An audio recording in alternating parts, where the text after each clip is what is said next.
telling stories about stories and the cure for anxiety. Today, on another episode of the Bible in 1 Year with the Preacher's Husband. Today we're going through Luke chapter 12 and 13. And tomorrow we're going to go through Luke chapter 14 and 15.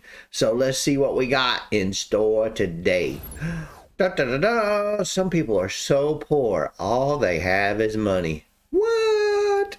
Alright, so our first parable is about the rich fool. Now chapter 12 starts out talking about being aware of religious hypocrisy and fearing God and acknowledging Christ. But this first story about a parable is pretty interesting.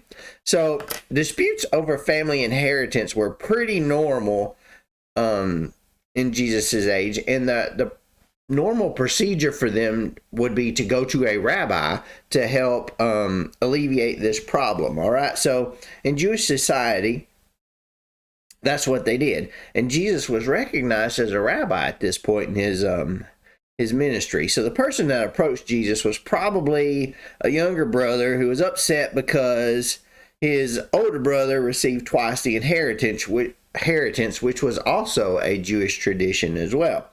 But Jesus here refused to be drawn into the matter, realizing that the man's motivation was greed. It wasn't fairness, it was greed.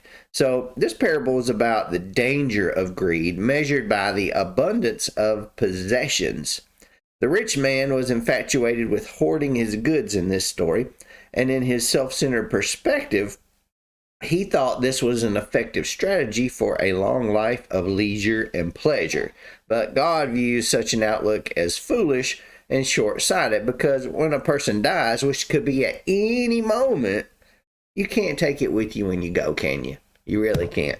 So now this doesn't say that it's a sin to be rich. It basically says it's a sin to focus on money and possession and hoarding things, right? If you're blessed with lots of money, as long as you're giving and having a giving heart, as it says, then it's really not a sin. Money really is just a tool. As long as you're not looking at money as a god itself, and you're not being super greedy, I don't think it's a sin to be rich.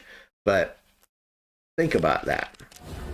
So the next one here is Jesus and anxiety. In Luke chapter 12, verse 22 through 34, we're talking about anxiety. And what is the root of anxiety? Is basically worrying about something. When you get so overwhelmed with worry that you just seize up. So Jesus' advice to his disciples was not to be overcome with anxiety over the basic needs of life or anything really, because worrying does not change even a little thing. Since God feeds the ravens, as it was in this story, who have no storeroom, will he not care for humans, his most valuable and beloved creatures?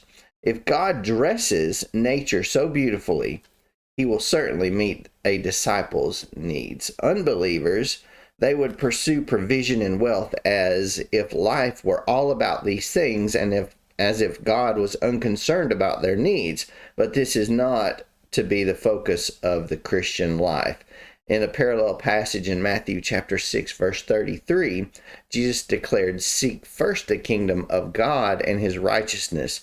Thus, at least a part of seeking God's kingdom for the believer is to strive to live by his standards. And if you just strive to live by his standards, everything else is going to be taken care of for you. So there's no need to worry. There's no need to be anxious. There's no need to worry and pine over what other people think about you. And I have to say, from my own personal perspective, the day that I quit worrying about what other people think about me was the day that my life changed for the better so much. So don't worry about the things of this world. God's going to provide everything when it's all said and done for you, everything that you need. So we get to our next parable. This is the parable of the unfruitful fig tree in Luke chapter 13, verse 6 through 9. And the fig tree is often used as a symbol for the nation of Israel.